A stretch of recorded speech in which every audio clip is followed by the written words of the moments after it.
دیکھیے توبہ کے بارے میں قرآن مجید میں بے شمار آیات ہیں، اور توبہ جو ہے ہماری دینی تعلیمات کا ایک اہم ستون ہے۔ میں نے ابھی صرف 3 مقامات سے آیات آپ کو سنائی ہیں۔ یا ایھا الذین آمنوا توبوا الی اللہ توبۃ نصوحا، اہل ایمان اللہ کی جناب میں توبہ کرو خلوص کے ساتھ، اخلاص کے ساتھ۔ توبۃ النصوح، زبانی کلامی نہیں، توبہ کی تسبیح نہیں، بالفعل توبہ۔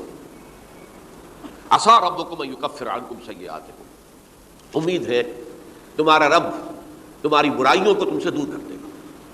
یہ توبہ کی تاثیر ہے۔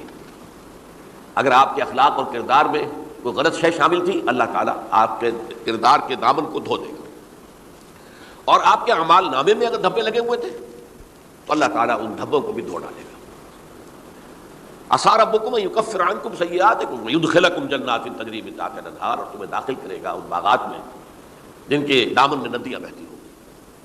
یوم لا یخزی اللہ النبی والذین آمنوا معہ، وہ دن جس دن اللہ تعالیٰ اپنے نبی کو رسوا نہیں کرے گا، معاذ اللہ ثم معاذ اللہ، اور نبی کے ساتھ ہی ان کو بھی کہ جو ان کے ساتھ ایمان لائے۔ نورہم یسعی بینہم بین ایدیہم و بایمانہم، ان کا نور ان کے داہنی سامنے طرف اور داہنی طرف دوڑتا ہوا ہوگا۔ نور ایمان قلب سے پھوٹ رہا ہوگا اور وہ سامنے روشنی ڈالے گا، اور نور اعمال صالحہ داہنے ہاتھ کی طرف سے چونکہ عمل کرتے ہیں نیک ہم، تو وہاں سے نور ظاہر ہوگا جو دنیا میں اعمال کی شکل میں کمایا گیا۔ اور اس وقت یہ اہل ایمان کہتے ہوں گے، یقولون ربنا اتمم لنا نورنا واغفر لنا، اے اللہ ہمارے نور کو کامل فرما دے۔ اس کا پس منظر یہ ہے کہ ظاہر بات ہے کہ ایمان کے درجات بھی بے شمار ہیں۔ کہاں ابو بکر صدیق کا ایمان، کہاں ایک عام صحابی کا ایمان، کہاں ہم جیسے غیر صحابہ عام مسلمانوں کا ایمان، کہ نسبت خاک رابع عالم پاک، اسی نسبت سے اس نور کی انٹینسٹی ہوگی۔ حضور نے فرمایا کچھ لوگوں کا نور تو اتنا ہوگا کہ وہ مدینے سے صنعاء تک اس کی روشنی پہنچ رہی ہوگی، یمن کے دارالحکومت تک، اور کچھ لوگوں کا نور اتنا ہوگا کہ صرف ان کے قدموں کے آگے روشنی ہو جائے گی، جیسے ٹارچ ہوتی ہے آپ کے آگے۔ تو ظاہر بات ہے کہ اگر آپ کو رات کے وقت جنگل سے گزرنا ہو اور پگڈنڈی ہو کوئی اور اندھیری شب ہو، تو آپ کے لیے وہ ٹارچ بھی کس قدر بڑی غنیمت ہے کہ آدمی دیکھ لیتا ہے کہ سامنے سانپ ہے، کیا ہے، گڑھا ہے، کھائی ہے، کیا ہے۔ تو اس روز جن کو وہ ٹارچ نصیب ہو گئی وہ بھی بہت خوش قسمت، بہت خوش قسمت، بہت خوش قسمت ہو گئے۔ لیکن ان کا کیا کہنا جن کا نور مدینے سے صنعاء تک پہنچ رہا ہو؟ تو جن کے نور کی انٹینسٹی کم ہوگی وہ اللہ سے دعا کرتے ہوں گے، ربنا اتمم لنا نورنا، پروردگار ہمارے نور کو بھی کامل کر دے۔ تو نے اپنے ان بندوں پر کتنا فضل کیا ہے، کتنا بڑا نور ان کو عطا کیا۔ اتمم لنا نورنا، ہمارا نور بھی اس کا اتمام فرما دے، تکمیل کر دے۔ واغفر لنا، اور یہ کیسے ہوگا؟ ایسے ہوگا کہ ہمارے گناہوں کی پردہ پوشی کر دے۔ گناہوں کی پردہ پوشی ہوگی تو پھر اس نور کی انٹینسٹی میں اضافہ ہو جائے گا۔ واغفر لنا انک علی کل شیء قدیر، یقیناً تو ہر شے پر قادر ہے۔ پھر میں نے آپ کو آیت سنائی سورہ نور کی، یہ آیت نمبر 31 بڑی طویل آیت ہے، اس کا آخری ٹکڑا ہے، وَتُوبُوا إِلَى اللَّهِ جَمِيعًا أَيُّهَا الْمُؤْمِنُونَ لَعَلَّكُمْ تُفْلِحُونَ، اے ایمان والو اللہ کی جناب میں سب مل جل کر توبہ کرو تاکہ تم فلاح پاؤ۔ یہ گویا کہ اجتماعی توبہ کا جو میں نے آپ کے سامنے اصطلاح بیان کی ہے، یہ اس کا نقشہ ہے۔ اور ایک اور آیت جو میں نے آپ کو سنائی سورہ زمر کی آیت نمبر 53، بعض لوگوں پر کچھ مایوسی طاری ہو جاتی ہے، ہم اتنے عرصے سے گناہ کرتے چلے آ رہے ہیں، کیسے معافی ہوگی، کیسے ممکن ہے، کیسے چھٹکارا ملے گا؟ ایسے لوگوں کے لیے ان کے اطمینان کے لیے، ان کی دلجوئی کے لیے، ان کی تسلی کے لیے یہ آیت عظیم ترین آیات میں سے قرآن مجید کی۔ قل یا عبادی الذین اسرفوا علی انفسہم، اے نبی کہہ دیجئے اے میرے وہ بندو جنہوں نے اپنی جانوں پر ظلم کیا ہے، ظلم اٹھایا ہے، زیادتی کی ہے۔ تم کہ گناہ کرتے رہے ہو تو اپنی جان پر ظلم کیا ہے، میرا تو کچھ نہیں بگاڑا، اللہ تو غنی ہے، اس کی تو سلطنت میں کوئی کمی نہیں آتی۔ ایک حدیث قدسی میں الفاظ آئے ہیں، میرے بندو اگر تم سب کے سب اولکم و آخرکم و انسکم و جنکم، تمام انس و جن اور اولین سے لے کر آخرین تک کسی بدترین انسان جیسے فاسق و فاجر ہو جائیں، سب ابلیس بن جائیں، تب بھی میری سلطنت میں کوئی کمی نہیں ہوگی۔ اور اگر تم سب کے سب اولین و آخرین اور انس اور جن سب مل کر جو متقی ترین انسان ہو سکتا ہے ویسے بن جاؤ، ابو بکر صدیق بن جاؤ، تب بھی میری سلطنت میں کوئی اضافہ نہیں ہوگا۔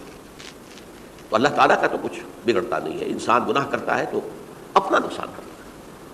قل یا عبادی الذین اسرفوا علی انفسہم، کہہ دیجئے اے نبی اے میرے وہ بندو جنہوں نے اپنی جانوں پر ظلم کیا ہے، ستم کیا ہے، ظلم اٹھایا ہے، لا تقنطوا من رحمت اللہ. میں آج بعض حدیثیں اس موضوع پر آپ کو سناؤں گا. عجیب چشم کشا حدیثیں ہیں. میں نے چونکہ اس موضوع پر گفتگو کرنی تھی تو میں نے کچھ اس مرتبہ احادیث کا تفحص کیا. تو واقعہ یہ ہے کہ بعض احادیث پڑھ کر خود میری جو ہے میرے علم میں اضافہ ہوا، ادھر میری توجہ آج تک نہیں گئی تھی. لا تقنطوا من رحمت اللہ، اللہ کی رحمت سے مایوس مت ہو. ان اللہ یغفر الذنوب جميعا، اللہ تعالیٰ تمام کے تمام گناہ معاف کر دے گا. اللہ تعالیٰ کی قدرت ہے، اللہ کا اختیار ہے، اللہ کا فیصلہ ہے، لہذا مایوس نہ ہو، اصلاح کرو. احادیث تو میں بعد میں آپ کو سناؤں گا، اس سے پہلے اس کا فلسفہ سمجھ لیجئے اصل میں کیا ہے. دیکھیے، ایک ہے طبیعی اعمال، فزیکل. ان کا ہم دنیا میں اصول یہ دیکھتے ہیں کہ اس کے نتائج لازمی ہوتے ہیں اور ان سے چھٹکارا نہیں مل سکتا. آپ نے سنکھیا کھایا ہے تو مریں گے. چائے کھانے کے بعد آپ نے خودکشی کا ارادہ کیا، سنکھیا کھا لیا، اب چاہے آپ پر ندامت ہو، پشیمانی ہو، پریشانی ہو، توبہ کریں، آپ کا بچنے کا کوئی سوال نہیں، مرنا ہی مرنا. اتنا یہ کہ اللہ تعالیٰ جو ہے اپنی معجزانہ کسی قدرت سے اس عمل کا جو طبعی نتیجہ ہے اس کو نکلنے سے روک دے. آگ کی فطرت ہے کہ وہ جلاتی ہے. اللہ کے حکم کے تحت حضرت ابراہیم کو اس نے نہیں جلایا. یا نار کونی بردن و سلام علی ابراہیم. لیکن یہ ہمیشہ نہیں ہوتا، یہ تو ایک دفعہ ہو گیا بس. اللہ جب چاہے اب بھی کر سکتا ہے، لیکن یہ روز روز نہیں ہوتا. روز روز جو بھی فزیکل لاز ہیں وہ چل رہے ہیں. اگر وہ نہ چلے تو کوئی سائنس پاسبل ہی نہ ہو، کوئی ٹیکنالوجی ممکن ہی نہ ہو.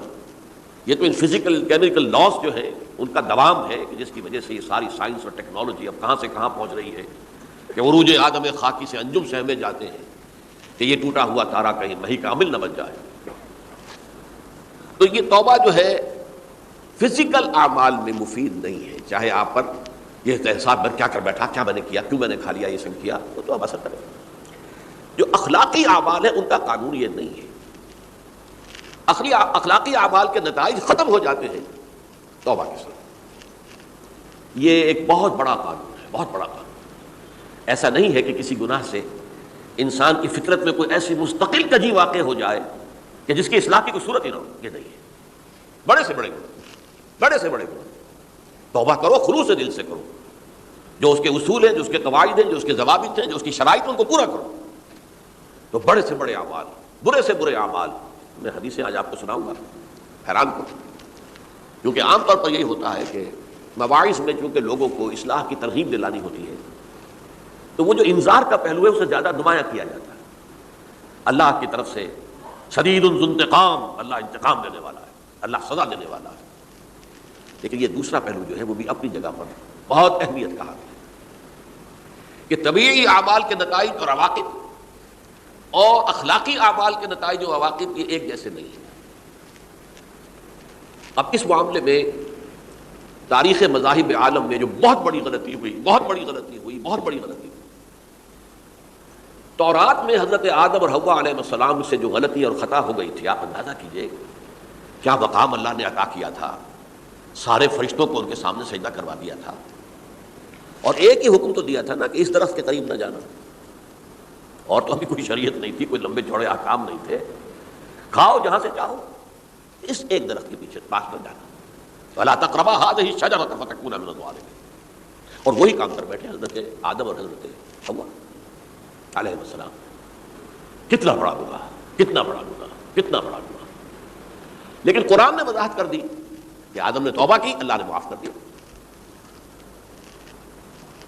اللہ تعالیٰ سے کلمات سیکھے. ندامت دل میں پیدا ہو گئی حضرت آدم کو، لیکن الفاظ نہیں تھے. کن الفاظ میں اللہ سے معافی مانگوں، مجھ سے خطا ہو گئی، بہت بڑی غلطی ہو گئی. وہ الفاظ بھی اللہ نے سکھائے. فَتَلَقَّىٰ آدَمُ مِن رَبِّهِ كَلِمَاتٍ. یہ ہے جس میں کہ علامہ اقبال کا ایک شعر ہے ان کے نوجوانی کے دور کا، جس پر میں بھول رہا ہوں کہ داغ دہلوی تھے یا کوئی اور تھے کہ جنہوں نے علامہ سے کہا تھا میاں اس عمر میں اور یہ شعر. اس بڑی محفل میں بات آئی تھی کہ موتی سمجھ کے شان کریمی نے چن لیے قطرے جو تھے میرے عرق انفعال کے. انفعال کہتے ہیں عربی میں پشیمانی، شرمندگی. اور عام طور پر جب کسی انسان پر پشیمانی اور شرمندگی طاری ہوتی ہے تو پیشانی جو ہے اس پر کچھ پسینہ سے آتا ہے. تو قطرے جو تھے میرے عرق انفعال کے موتی سمجھ کے شان کریمی نے چن لیے. اللہ کی نگاہ میں ان کی اتنی قیمت، ان کی اتنی وقت میرے بندے نے پشیمانی اختیار کی ہے، اپنے اس غلط کام کے اوپر اسے رنج اور افسوس ہو رہا ہے، تو اللہ کی نگاہ میں اس کی یہ عظمت ہے، یہ قدرت ہے۔ تو اللہ تعالیٰ نے جب حضرت آدم کے دل میں وہ پشیمانی پیدا ہو گئی تو الفاظ نہیں تھے، کن الفاظ میں؟ ہم کہتے ہیں نا کہ مجھے سمجھ نہیں آ رہا کہ میں کس منہ سے آپ سے بات کروں، میری یہ حیثیت نہیں ہے، میں کن الفاظ میں اپنی جو ہے خطا کا اعتراف کروں۔ تو اللہ نے وہ کلمات خود سکھا دیے، فَتَلَقَّىٰ آدَمُ مِن رَبِّهِ كَلِمَاتٍ فَتَابَ عَلَيْهِ إِنَّهُ هُوَ التَّوَّابُ الرَّحِيمُ۔ یہ چیز کہیں تورات جب دوبارہ مرتب ہوئی ہے تو وہ نکل گئی، اس میں رہ گئی، باقی اس میں شامل نہیں ہوئی۔ یہ تاریخی اعتبار سے جان لیجئے، تورات جو ہے وہ آج سے 2500 بلکہ 2600 برس قبل سے دنیا سے غائب ہے۔ یہ تورات کا جو نسخہ تھا یروشلم میں 587 قبل مسیح میں، جب نبوکدنضر نے، شاید آج کل آپ دیکھ رہے ہوں یہ عراق کی جنگ میں عراق کے جو خاص ڈویژنز ہیں عراقیوں کے، ریپبلکن گارڈز کے، ان میں سے ایک کا نام جو ہے وہ نبوکدنضر ڈویژن ہے، ایک کا حمورابی ڈویژن ہے۔ حمورابی جو ہے عراق کا بہت پرانا بادشاہ تھا اور تاریخ انسانی میں سب سے پہلا قانون اس نے مرتب کیا تھا، حمورابی۔ یہ بہت پرانی تہذیب ہے، دنیا کی غالباً سب سے زیادہ اینشنٹ تہذیب جو ہے وہ عراق کی ہے۔ حضرت ابراہیم یہیں پیدا ہوئے، شہر اور میں۔ تو نبوکدنضر نے جب تباہ کیا تھا یروشلم کو، 6 لاکھ آدمیوں کو قتل کیا اور 6 لاکھ کو قیدی بنا کر لے گیا بیبیلونیا، بابل کا لفظ بھی آج کل آ رہا ہے۔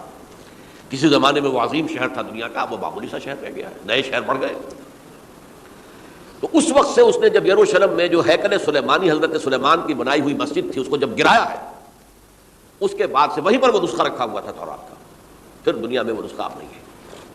یہودیوں کا کہنا ہے کہ موجود ہے، مسجد اقصیٰ کے نیچے وہ جب اس نے گرایا تھا تو جو نیچے تہخانے تھے وہ نہیں گرے تھے، وہ محفوظ رہتے، اوپر ملبہ آ گیا، اور وہیں پر وہ تورات اور وہ تابوت سکینہ جس میں حضرت موسیٰ کا عصا بھی رکھا ہوا ہے اور بہت سے وہ من اور سلوہ کے بھی کچھ نمونے رکھے ہوئے ہیں، وہ تابوت سکینہ اس کا قرآن مجید میں سورہ بقرہ میں ذکر ہے، وہ بھی موجود ہے۔ اور جو ربائی وہاں اس وقت تھے ان کے علماء، ان کی لاشیں بھی وہاں پڑی ہوئی ہیں، وہ جب ہم کھدائی کریں گے تو دنیا میں سامنے آ جائے گی۔ لیکن بہرحال اس وقت جو مجھے کہنا تھا وہ یہ کہ چونکہ اصل تورات اس وقت گم ہو گئی، 150 سال کے بعد اسے پھر یادداشتوں سے کچھ مرتب کیا گیا تو اس میں غلطیاں پیدا ہو گئی۔ اب انسانی یادداشت کا معاملہ آ گیا نا، انہی میں سے ایک بڑی غلطی یہ ہوئی، اومیشن یہ ہوئی کہ حضرت آدم نے جو توبہ کی اور اللہ نے قبول فرما لیا، اس کا ذکر اس میں نہیں۔